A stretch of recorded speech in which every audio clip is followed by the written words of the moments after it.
Hi ಸ್ನೇಹಿತರೆ, ಎಲ್ರಿಗೂ ನಮಸ್ಕಾರ. Welcome back to my channel. ಎಲ್ಲರೂ ಹೇಗಿದ್ದೀರಿ? ಎಲ್ಲರೂ ಚೆನ್ನಾಗಿದ್ದೀರಿ ಅನ್ಕೋತೀನಿ. ನಾನು ಕೂಡ ಚೆನ್ನಾಗಿದ್ದೀನಿ ಸ್ನೇಹಿತರೆ. ಯಾರೆಲ್ಲ ಹೊಸದಾಗಿ ಚಾನಲ್ ನೋಡ್ತಾ ಇದ್ದೀರಾ, ದಯವಿಟ್ಟು ಚಾನಲ್ನ ಸಬ್ಸ್ಕ್ರೈಬ್ ಮಾಡ್ಕೊಳ್ಳಿ. ಹಾಗೆ ಪಕ್ಕದಲ್ಲಿರುವಂಥ ಬೆಲ್ ಬಟನ್ ಪ್ರೆಸ್ ಮಾಡಿದ್ರೆ ನಾನು ಹಾಕುವಂಥ ಎಲ್ಲ ವಿಡಿಯೋಗಳು ಕೂಡ ನಿಮಗೆ ನೋಟಿಫಿಕೇಷನ್ ಬರುತ್ತೆ ಸ್ನೇಹಿತರೆ. ಇನ್ನೂ ಇಷ್ಟ ಆಯಿತು ಅಂತಂದರೆ ಫ್ಯಾಮಿಲಿ ಫ್ರೆಂಡ್ಸ್ಗೂ ಕೂಡ ಶೇರ್ ಮಾಡಿ, ಅದ್ರ ಜೊತೆಗೆ ಚಾನಲ್ನ ಸಪೋರ್ಟ್ ಮಾಡಿ ಅಂತ ಕೇಳಿಕೊಂಡು ಇವತ್ತಿನ ವಿಡಿಯೋನ ಸ್ಟಾರ್ಟ್ ಮಾಡ್ತಾ ಇದ್ದೀನಿ. ಇಲ್ಲಿ ನೋಡ್ಬೋದು, ಮೊನ್ನೆ ಸೀಡ್ಸ್ಗಳೆಲ್ಲನೂ ಹಾಕಿದ್ದು ತೋರಿಸಿದ್ದೆ ಸ್ನೇಹಿತರೆ ನಿಮಗೆ ನಾನು. ಅದರಲ್ಲಿ ಇವತ್ತು ಟೆರೆಸ್ಗೆ ಬಂದೆ. ಅಂದರೆ ನಾನು 2 ಡೇಸ್ ಮೇಲಾಯಿತು, ಅಂದರೆ 3 ಡೇಸ್ ಆಯಿತು. ಹತ್ರ ನಾನು ಟೆರೆಸ್ಗೆ ಬಂದಿರಲಿಲ್ಲ, ನೀರು ಕೂಡ ನಾನು ಹಾಕಿರಲಿಲ್ಲ. ಅಮೂಲ್ಯ ಬಂದು ನೀರು ಹಾಕಿದ್ಲು. ಇಲ್ಲಿ ನೋಡ್ಬೋದು, ಇದು ಪಾಲಕ್ ಸೊಪ್ಪು ಸೀಡ್ಸ್ ಹಾಕಿದ್ದೆ ನಾನು. ಎಷ್ಟು ಚೆನ್ನಾಗಿ ಬಂದಿದೆ ನೋಡಿ. ಒಂದು ಸೈಡ್ ಹಾಕಿ ನೋಡೋಣ ಅಂತ ಅಂದ್ಬಿಟ್ಟು ಹಾಕಿದ್ದು, ಇಷ್ಟು ಚೆನ್ನಾಗಿ ಪಾಲಕ್ ಸೀಡ್ಸು ಬಂದಿದೆ. ಅದನ್ನು ನಾನು ಈ ಥರ ಅದು ಹಾಫ್ ಡ್ರಮ್ಮಲ್ಲಿ ದ್ರಾಕ್ಷಿ ಗಿಡ ಹಾಕಿದ್ದೀನಿ. ಅದರಲ್ಲಿ ಪಾಲಕ್ಕು ಬಂದಿರೋದು. ಒಟ್ಟು ನಾನು 4 ಥರದ ಸೀಡ್ಸ್ಗಳನ್ನು ಹಾಕಿದ್ದು. ಅದರಲ್ಲಿ ಪಾಲಕ್ಕು ಮತ್ತು ಕೆಂಪು ದಂಟು ಅಷ್ಟೇ ಬಂದಿರೋದು. ಮತ್ತು ಬದನೆ ಸೀಡ್ಸು ಬಂದಿಲ್ಲ, ಗೆಡ್ಡೆಕೋಸು ಮತ್ತು ಎಲೆಕೋಸು ಅದು ಕೂಡ ಬಂದಿಲ್ಲ. ನೋಡೋಣ, ಅದು ಇನ್ನೊಂದು 4-5 ದಿನ ವೆಯ್ಟ್ ಮಾಡ್ತೀನಿ, ಬರುತ್ತಾ ಏನೋ ನೋಡ್ತೀನಿ. ಜೊತೆಗೆ ಇಲ್ಲಿ ನೋಡಿ, ಈಗ ನಮ್ಮ ಒಂದು ಟೆರೆಸಲ್ಲಿ ಇರುವಂಥ ದ್ರಾಕ್ಷಿ ಗಿಡಗಳಲ್ಲಿ ಅಷ್ಟು ಗಿಡಗಳಲ್ಲಿ ಹೂವು ಮತ್ತು ಕಾಯಿಗಳಾಗ್ತಾ ಇದ್ದಾವೆ. ಇಲ್ಲಿ ನೋಡಿ, ನಾನು ಒಟ್ಟು 3 ಗಿಡನ ಹಾಕಿದ್ದೀನಿ ಇಲ್ಲಿ. ಇದರಲ್ಲಿ ಇದು ಗ್ರೀನ್ ಕಲರ್ ದ್ರಾಕ್ಷಿ. ಇಲ್ಲಿ ನೋಡಿ, ಕಾಯಿ ನೋಡಿ ಎಷ್ಟು ಸಣ್ಣ ಸಣ್ಣಕ್ಕೆ. ಇದು ಒಂದು ಮೊದಲನೇ ಹೂ ಇದು ಬಿಟ್ಟಿದ್ದು. ನಾನು ಕಿತ್ತಾಕ್ಬಿಡೋಣ ಅಂತ ಅಂದ್ಕೊಂಡೆ, ಯಾಕೋ ಮನಸ್ಸಾಗಲಿಲ್ಲ ನನಗೆ. ಅಂದರೆ ಅದನ್ನು ಕಟ್ ಮಾಡಿ ತೆಗೆದ್ರೇನೆ ತುಂಬ ಚೆನ್ನಾಗಿ ದ್ರಾಕ್ಷಿ ಗಿಡಗಳಲ್ಲಿ ಫ್ಲವರಿಂಗ್ ಜಾಸ್ತಿ ಆಗೋದು ಮತ್ತು ಕಾಯಿಗಳು ಕೂಡ ಜಾಸ್ತಿ ಬರೋದು. ಇದನ್ನು ಇಲ್ಲ ಅಂದರೂ ಒಂದು 4 ಟೈಮು ನಾನು ಇದನ್ನು, ಅಂದರೆ 4 ಸಲ ಇದನ್ನು ತೆಗೆದಿರೋದು ನಾನು. ಇಲ್ಲಿ ನೋಡಿ, ಇಲ್ಲೊಂದು ಹೂವು ಆಗ್ತಿದೆ ನೋಡಿ, ಇಲ್ಲಿ ಎಷ್ಟು ಚೆನ್ನಾಗಿ ಕಾಣಿಸ್ತಿದೆ ನೋಡಿ ಹೂವು. ಈ ಗಿಡದಲ್ಲಿ ಇನ್ನೂ ಒಂದು ಕಡೆ, ಆ ಕಡೆ ಸೈಡಲ್ಲಿ ಮತ್ತು ಇಲ್ಲೊಂದು ಕಡೆ ಫ್ಲವರಿಂಗ್ ಆಗ್ತಾಯಿದೆ. ಅಲ್ಲಿ ನೋಡಿ, ಎಲ್ಲೆಲ್ಲಿ ಇದು ಹೊಸ ಚಿಗುರು ಬರುತ್ತೋ ಅಲ್ಲಲ್ಲಿ ಫ್ಲವರಿಂಗ್ ಆಗ್ತಾಯಿದೆ. ಇದರಲ್ಲಿ ನಾನು ಬದನೆ ಬೀಜ ಹಾಕಿದ್ದೆ, ಅದು ಯಾಕೋ ಬಂದಿಲ್ಲ. ಅದ್ರ ಬದಲು ಟೊಮೊಟೊ ಗಿಡಗಳು ಬರ್ತಾಯಿದ್ದಾವೆ. ಇಲ್ಲಿ ನೋಡಿ, ಇಲ್ಲೊಂದು ಗಿಡ ದ್ರಾಕ್ಷಿ ಬಳ್ಳಿ ಹಾಕಿದ್ದೀನಿ. ಇದರಲ್ಲಿ ಆಲ್ರೆಡಿ ಆಗಲೇ ಕಾಯಾಗಿರೋದನ್ನು ನೋಡ್ಬೋದು ನೀವು. ನೋಡೋಣ, ಇದು ಗ್ರೀನ್ ಕಲರು ಅಥವಾ ಬ್ಲ್ಯಾಕು ನೋಡಬೇಕು. ಇದು ಕೂಡ ತುಂಬ ಚೆನ್ನಾಗಿ ಹಬ್ತಾ ಇದೆ ಸ್ನೇಹಿತರೆ. ಇಲ್ಲಿ ನೋಡಿ, ಇದನ್ನು ನಾನು ಪರ್ಟಿಕ್ಯುಲರಾಗಿ ನಾನು ದ್ರಾಕ್ಷಿ ಬಳ್ಳಿ ಹಬ್ಸೋಕ್ಕೆ ಅಂತಲೇ ನಾನು ಈ ರೀತಿ ಸ್ಟ್ಯಾಂಡ್ ಮಾಡಿಸ್ಕೊಂಡಿದ್ದು. ತುಂಬ ಚೆನ್ನಾಗಿ ಕಾಣಿಸುತ್ತೆ ಮಾತ್ರ. ಇದೇನಾದರೂ ಫುಲ್ ಏನಾದರೂ ಬಂದರೆ ತುಂಬಾ ಒಂಥರ ಸಿಕ್ಕಾಬಡ ಲುಕ್ಕಾಗಿ ಕಾಣಿಸುತ್ತೆ. ಈಗ ಇನ್ನೊಂದು ಗಿಡ ಇದೆ, ಬನ್ನಿ ತೋರಿಸ್ತೀನಿ.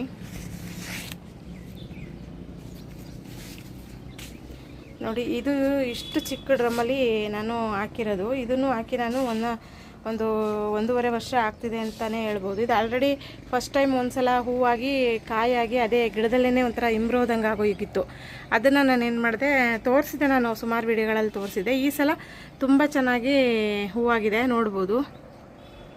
ಇಲ್ಲಿ ನೋಡಿ, ಈ ಸಲ ಮತ್ತು ಇದ್ರದ್ದು ಗೊಂಚಲು, ದ್ರಾಕ್ಷಿ ಹೂವಿನ ಗೊಂಚಲು ಅದು ಕೂಡ ತುಂಬ ಲಾಂಗ್ ಬರ್ತಾಯಿದೆ.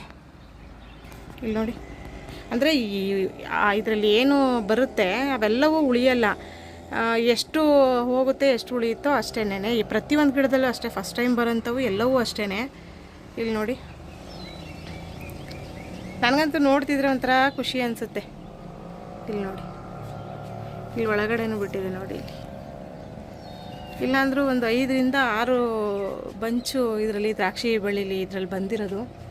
ಇದು ಫುಲ್ ಹಿಂಗೆ ಒಪ್ಕೊಳ್ತಾ ಇದೆ ನೋಡಿ, ಹಿಂಗೆ ಒಪ್ಕೊತೈತೆ.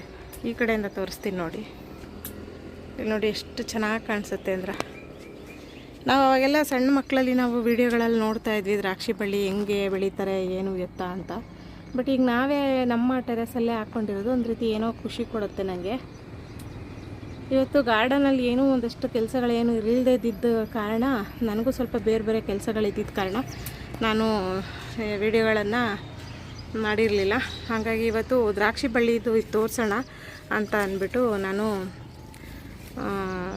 ಇವತ್ತು ವಿಡಿಯೋ ಮಾಡ್ತಾ ಇರೋದು. ಯಾರಿಗಾದರೂ ದ್ರಾಕ್ಷಿ ಗಿಡಕ್ಕೆ ಯಾವ ರೀತಿ ಫರ್ಟಿಲೈಸರ್ ಕೊಡ್ತೀನಿ ಅಥವಾ ಅದನ್ನು ಯಾವ ರೀತಿ ಆರೈಕೆ ಮಾಡ್ತೀನಿ ಅನ್ನೋದೇನಾದರೂ ತಿಳಿಸ್ಬೇಕು ಅಂತಂದರೆ ಕಮೆಂಟ್ ಮಾಡಿ, ಖಂಡಿತವಾಗ್ಲೂ ಒಂದು ವಿಡಿಯೋ ಮಾಡ್ತೀನಿ.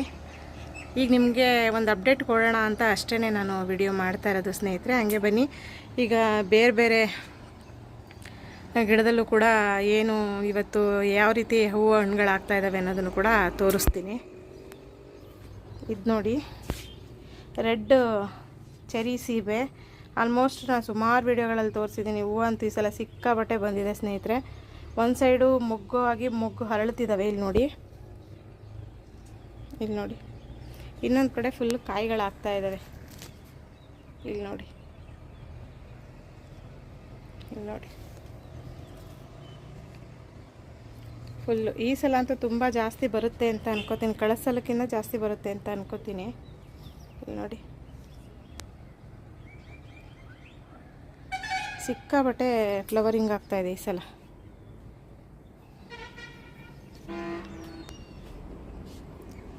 ಸಪೋಟ ಗಿಡದಲ್ಲಿ ಆಲ್ಮೋಸ್ಟು ನಾನು ಸುಮಾರು ಒಂದು 2 kg ಅಷ್ಟು ಆಗಲೇ ಹಾರ್ವೆಸ್ಟ್ ಮಾಡಿದ್ದೀನಿ. ಇವಾಗ ನನಗೆ ಇಲ್ಲಿ ಇವಾಗ ನೀರು ಹಾಕ್ತಾ ಇದ್ನಲ್ವ, ಇವಾಗ 2 ಹಣ್ಣು ಸಿಕ್ತು ನೋಡಿ. ಏನು ಸ್ಮೆಲ್ ಇದೆ ಗೊತ್ತಾ, ಗಮ್ ಅನ್ನತ್ತೆ. ಹಣ್ಣಾಗಿದ್ದಾವೆ ಇವು, ಗಿಡದಲ್ಲೇ ಹಣ್ಣಾಗಿರೋದು. ಹಂಗಾಗಿ 2 ಸಿಕ್ತು. ಗಮ್ ಅಂತಿತ್ತು ಅಂತ ನೋಡಿ ಅದನ್ನು ತೆಗೆದೆ. ಈ ಸಲ ಸಪೋಟ ಖಾಲಿ ಆಯಿತು ಅಂತಂದರೆ ಇನ್ನು ನೆಕ್ಸ್ಟು ಇನ್ನು ಎಷ್ಟು ಬರುತ್ತೋ ಅದನ್ನು ನೆಕ್ಸ್ಟ್ ವಿಡಿಯೋಗಳಲ್ಲಿ ನಾನು ನಿಮ್ಮ ಜೊತೆಗೆ ಶೇರ್ ಮಾಡೋಕ್ಕಾಗೋದು. ಇಲ್ಲಿ ನೋಡಿ, ಇವಾಗ ಇಷ್ಟು ಉಳಿದಿದ್ದಾವೆ. ನುಗ್ಗೆ ಗಿಡನೂ ನೋಡಿ ಎಷ್ಟು ಚೆನ್ನಾಗಿ ಬಂದಿದೆ ಅಂತ. ಆದರೆ ಎಲೆ ನೋಡಿ, ಎಲೆ ನೋಡಿ ಏನು ಅಗಲ ಇದ್ದಾವೆ ಎಲೆಗಳು. ಇದನ್ನು ನಾಳೆಗೆ ಅಥವಾ ಇವತ್ತು ನೋಡ್ತೀನಿ, ಇವತ್ತಾದರೆ ಇವತ್ತು ಉಪ್ಸಾರು ಮಾಡೋಣ ಅಂತ ಅನ್ಕೋತಾ ಇದ್ದೀನಿ. ಇದನ್ನು ಕಿತ್ಬಿಟ್ಟು ಇವತ್ತು ಉಪ್ಸಾರು ಮಾಡ್ತೀನಿ ಕಾಳು ಹಾಕಿ. ಮತ್ತು ಫ್ಯಾಷನ್ ಫ್ರೂಟಲ್ಲಿ 2 ಫ್ಲವರಿಂಗ್ ಆಗಿದೆ. ಅದು ಕಾಣಿಸ್ತಾ ಇಲ್ಲ, ಮೇಲ್ಗಡೆ ಇದೆ, ಅದು 2 ಫ್ಲವರಿಂಗ್ ಆಗಿದೆ.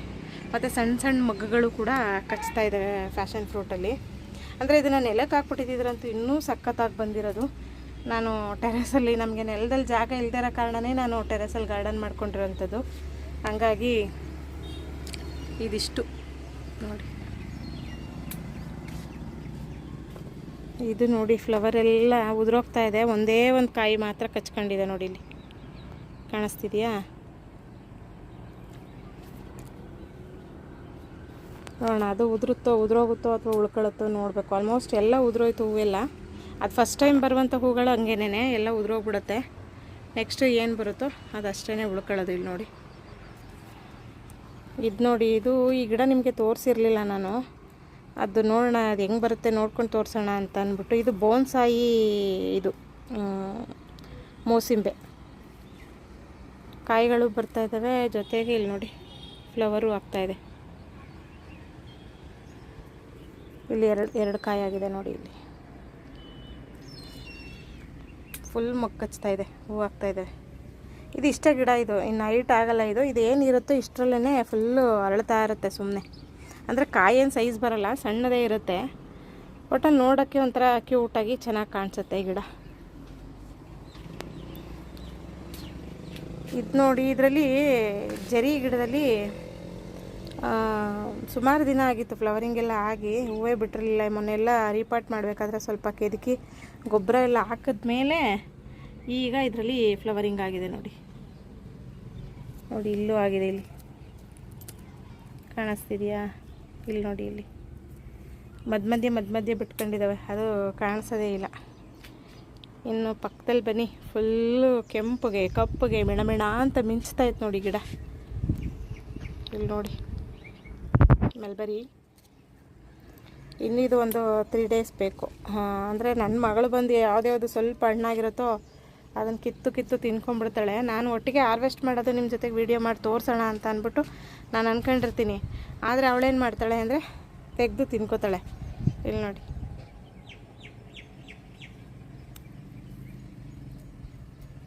ಹಿಂಗೆ ಅಂದರೆ ಈ ಸಲ ಸ್ವಲ್ಪ ಸೈಜು ಕಮ್ಮಿ ಇದೆ, ಉದ್ದ. ಇಲ್ಲಿ ನೋಡಿ, ತುಂಬ ಉದ್ದ ಬರ್ತಾಯಿತ್ತು. ಈ ಸಲ ಒಂದು ಸ್ವಲ್ಪ, ಅಂದರೆ ನಾನು ಸ್ವಲ್ಪ ಜಾಸ್ತಿ ಕೇರ್ ಮಾಡಲಿಲ್ಲ ಇದನ್ನು, ಹಂಗಾಗಿ ಒಂದು ಸ್ವಲ್ಪ ಈ ಸಲ ಅಂದರೆ ಉದ್ದ ಕಮ್ಮಿ ಇದೆ, ಸಣ್ಣ, ಈ ಥರ ಸಣ್ಣಕ್ಕೆ ಬಂದಿದೆ. ಹೋದ ಸಲ ಎಲ್ಲ ತುಂಬ ಸೈಜ್ ಇತ್ತು. ನೋಡೋಕ್ಕೂ ತುಂಬ ಚೆನ್ನಾಗಿ ಕಾಣಿಸೋದು ಗಿಡದಲ್ಲಿ, ತಿನ್ನೋಕ್ಕೂ ತುಂಬ ಚೆನ್ನಾಗಿ ಕಾಣಿಸೋದು. ಇಲ್ಲಿ ನೋಡಿ, ಆಹಾ ಏನು ಕಲರ್ ಕಾಣಿಸುತ್ತೆ ನೋಡಿ. ನೋಡಿ ಪಕ್ಕದಲ್ಲಿ ಇನ್ನೊಂದು ಇದ್ರ ಕಡ್ಡಿನೇ ಕಟ್ ಮಾಡಿ ನಾನು ಇಲ್ಲಿ ಹಾಕಿದ್ದಿದ್ದು. ಇದು ಕೂಡ ತುಂಬ ಚೆನ್ನಾಗಿ ಬರ್ತಾ ಇದೆ. ಈಗ ಎಲೆ ಎಲ್ಲ ತೆಗ್ದಿದ್ದೀನಿ. ಇದು ಇಲ್ಲಿ ಇದ್ದಿದ್ದು ಎಲೆ ಎಲ್ಲ ತೆಗ್ದಿದ್ದೀನಿ. ಹೊಸ ಬ್ರಾಂಚಸ್ ಬರುತ್ತೆ. ಇದರಲ್ಲೂ ನೋಡಿ ತೆಗ್ದಿದ್ದೀನಿ. ನೋಡಿ ಇದರಲ್ಲೂ ತೆಗ್ದಿದ್ದೀನಿ. ಇದನ್ನೊಂದು ವೀಡಿಯೋ ಮಾಡಿ ತೋರಿಸ್ತೀನಿ ನಿಮಗೆ. ಇದನ್ನು ನಾನು ಯಾವ ರೀತಿ ಇದಕ್ಕೇನು ಜಾಸ್ತಿ ಏನು ಗೊಬ್ಬರ ಮೇಂಟೆನೆನ್ಸು ಇವೆಲ್ಲ ಏನೂ ಬೇಕಾಗಿಲ್ಲ ಸ್ನೇಹಿತರೆ. ಏನಿರುತ್ತೆ ಅದನ್ನೇ ಸಾಕು, ನೀರು ಕೊಟ್ರೇ ಸಾಕು. ಇದಕ್ಕೆ ಒಂದು ಸ್ವಲ್ಪ ಹಸುವಿನ ಗೊಬ್ಬರನೋ ಅಥವಾ ವರ್ಮಿ ಕಂಪೋಸ್ಟು ಒಂದು 20 ದಿನ, 1 ತಿಂಗಳಿಗೆ 2 ತಿಂಗಳಿಗೆ ಒಂದು ಸಲ ಕೊಟ್ಟರು ನಡೆಯುತ್ತೆ. ಏನು ಜಾಸ್ತಿ ಕೇರಿಂಗ್ ಏನಿಲ್ಲ ಈ ಗಿಡಕ್ಕೆ. ನೋಡಿ ಇಷ್ಟಿದೆ. ಇದಾದಮೇಲೆ ಇದು ನೋಡಿ ರೆಡ್ಡು ಅಂದರೆ ಬೀಟ್ರೂಟ್ ಕಲರು ಸೀಬೆ. ಇದೂ ಅಷ್ಟೇ ಕಟ್ ಮಾಡೋಕ್ಕೆ ಮುಂಚೆ 1-2 ಕಾಯಿಗಳು ಆಗ್ತಿತ್ತು ಅಷ್ಟೇ. ಇಲ್ಲಿ ನೋಡಿ ಈ ಸಲ ಅಂತೂ ಸಿಕ್ಕಾಬಟ್ಟೆ ಒಂದು 10-15 ಮೇಲೆ ಆಗಿದ್ದಾವೆ ಗಿಡದ ತುಂಬ. ನನಗೆ ಅದೇ ಯೋಚನೆ ಆಗಿದೆ, ಈ ಗಿಡ ಭಾರ ತಡೆಯುತ್ತಾ ಅಂತ. ಕಳೆದ ಸಲನೇ ತೋರಿಸಿದ್ದೀನಿ ನಿಮಗೆ ಏನು ಸೈಜ್ ಇರುತ್ತೆ ಅಂತ. ಒಂದೊಂದು ಕಾಯಿ ಬಂದು ಹತ್ರ ಇಲ್ಲ ಅಂದ್ರೂ ಒಂದು 1/4 kg ಮೇಲೆ ಇರುತ್ತೆ ಸ್ನೇಹಿತರೆ. ಅಷ್ಟು ದಪ್ಪ ಬರುತ್ತೆ ಇದು.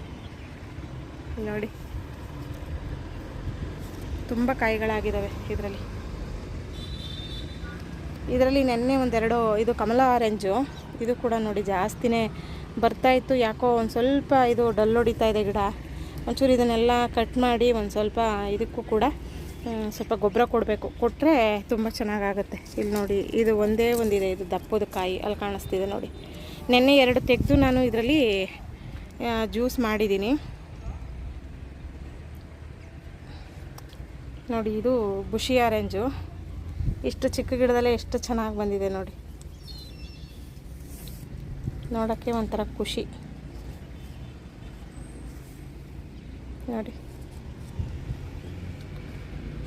ಏನಿಲ್ಲ ಸ್ನೇಹಿತರೆ, ಈ ಥರ ಸಣ್ಣ ಗಿಡಗಳನ್ನು ನಾವು ಆರಾಮ್ಸೆ, ನಾನು ಪ್ರತಿ ವಿಡಿಯೋದಲ್ಲೂ ಕೂಡ ಹೇಳ್ತಾ ಇರ್ತೀನಿ, ಈ ಥರ ಬಕೆಟ್ಗಳಲ್ಲಿ ನಾವು ಆರಾಮ್ಸೆ ಕಿಚನ್ ವೇಸ್ಟೇಜನ್ನು ಕೊಟ್ಟೇ ನಾವು ಆರಾಮ್ಸೆ ಗಿಡಗಳನ್ನು ಬೆಳ್ಕೋಬೋದು ನೋಡಿ. ಅದು ಕೂಡ ಎಷ್ಟು ಚೆನ್ನಾಗಿದೆ. ಇದರಲ್ಲಿ ಒಂದು ಹಣ್ಣಾಗಿತ್ತು, ಅದನ್ನು ತೆಗೆದಿದೆ. ಸಿಕ್ಕಾಪಟ್ಟೆ ಹುಳಿ ಇದೆ ಇದು. ಮತ್ತು ಇಲ್ಲಿ ನೋಡಿ ಇದು ಬಟರ್ ಫ್ರೂಟು ಫುಲ್ಲು ಫ್ಲವರಂಗ್ ಆಗಿದೆ. ಇದನ್ನು ನಾನು ಬಿಡಲ್ಲ, ತೆಗೆದಾಕ್ತೀನಿ, ಕಟ್ ಮಾಡ್ತೀನಿ. ಇದಕ್ಕೆ ಇನ್ನೂ ಒಂದು ಸ್ವಲ್ಪ ಕೆಲಸಗಳಿದ್ದಾವೆ ಇದರಲ್ಲಿ, ಹಾಗಾಗಿ ಇದನ್ನು ಹಂಗೆ ಬಿಟ್ಟಿದ್ದೀನಿ. ಇದನ್ನೆಲ್ಲ ಒಂದು ಸ್ವಲ್ಪ ಇದ್ರದ್ದು ಒಂದು ವಿಡಿಯೋ ಮಾಡ್ತೀನಿ. ಬಟರ್ ಫ್ರೂಟ್ನ ಯಾವ ರೀತಿ ಅಂದರೆ ಸ್ಮಾಲ್ ವಿಡಿಯೋ ಒಂದು ಮಾಡಿ ಹಾಕಿದ್ದೀನಿ. ಇನ್ನೊಂದು ವಿಡಿಯೋ ಮಾಡ್ತೀನಿ. ಬಟರ್ ಫ್ರೂಟು ಎಷ್ಟು ವರ್ಷಕ್ಕೆ ಬರುತ್ತೆ, ಜೊತೆಗೆ ಅದಕ್ಕೆ ನಾವೇನೇನು ಮಾಡಬೇಕು, ಯಾವ ರೀತಿ ಗೊಬ್ಬರ ಕೊಡಬೇಕು ಎಲ್ಲನೂ ನಾನು ಒಂದು ವಿಡಿಯೋದಲ್ಲಿ ತಿಳಿಸ್ಕೊಡ್ತೀನಿ ನಿಮಗೆ ಸ್ನೇಹಿತರೆ. ಇವತ್ತಿನ ಈ ವಿಡಿಯೋ ನಿಮ್ಮೆಲ್ರಿಗೂ ಇಷ್ಟ ಆಗುತ್ತೆ ಅಂತ ಭಾವಿಸ್ತೀನಿ. ಇಷ್ಟ ಆದರೆ ಪ್ಲೀಸ್ ಒಂದು ಲೈಕ್, ಶೇರು, ಕಮೆಂಟ್ ಮಾಡಿ.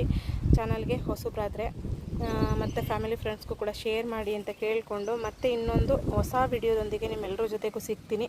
ಅಲ್ಲಿವರೆಗೂ ಎಲ್ರಿಗೂ ನಮಸ್ಕಾರ ಸ್ನೇಹಿತರೆ. Thank you so much.